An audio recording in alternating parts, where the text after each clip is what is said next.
Dah tidur ikat rambut pun still. Darling, ayo, tak boleh. Masalah rambut saya gugur. Saya rasa gugur teruk, yang teruk sangat. Pada sini gatal. Saya punya gugur ni saya rasa macam memang dia punya teruk sampai saya rasa macam dah nampak kulit kepala tu. Okey.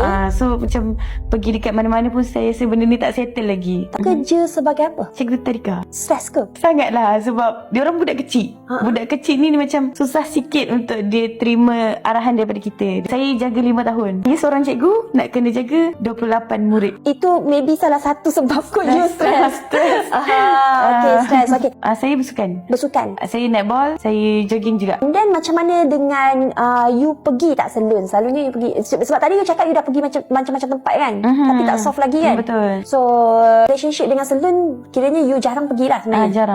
Jarang pergi sebab you rasa macam experience tu tak best. Segan. Okay. Segan sebab apa? Segan sebab macam takut kena judge.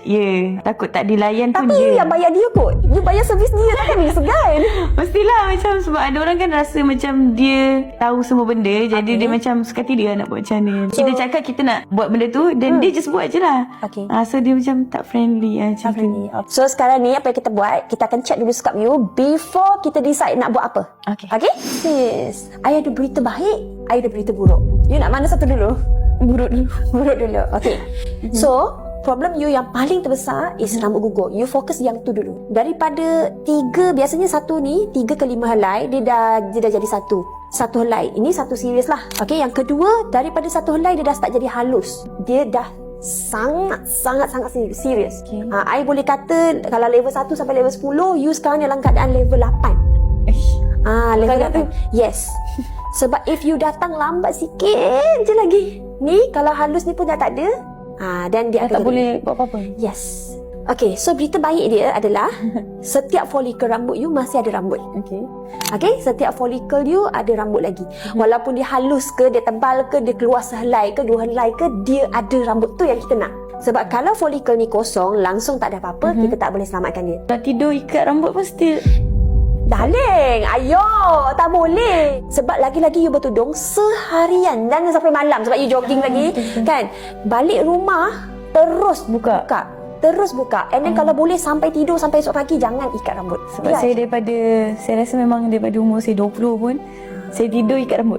Pemakanan you, start ambil more iron. Okay, bayam, telur, okay, ayam, ke kacang, okay, snacking sikit ke kacang. Macam yang probiotik tu. Probiotik pun okey.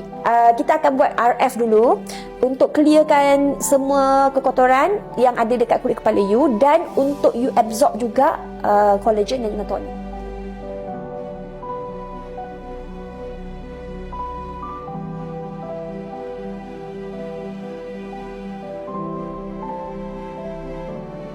Sis, lepas buat treatment, you rasa macam mana?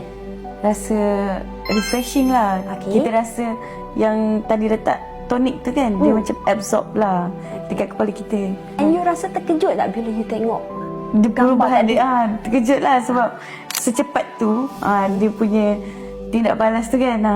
Tapi yang utama yang I nak cakap dekat sini adalah you tahu rambut gugur you teruk, tapi you tak tahu seteruk mana dia dah pergi. Betul.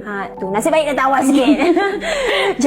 Jangan tunggu sebab orang selalunya akan macam tak apalah nanti dululah. I rasa you pun banyak juga nanti. Ini pun rasa macam dah terlambat jugalah kan sebab dah teruk jugalah.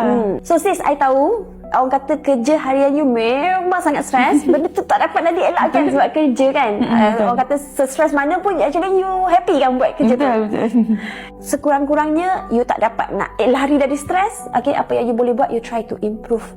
Orang kata daripada segi lain, pemakanan, daripada segi habit you, relationship you dengan rambut. Sure, next time kita jumpa lagi. Okay, I nak dengar you dah start orang kata untuk diet tu dah lebih. I will. Okay. Promise Promise. Okay.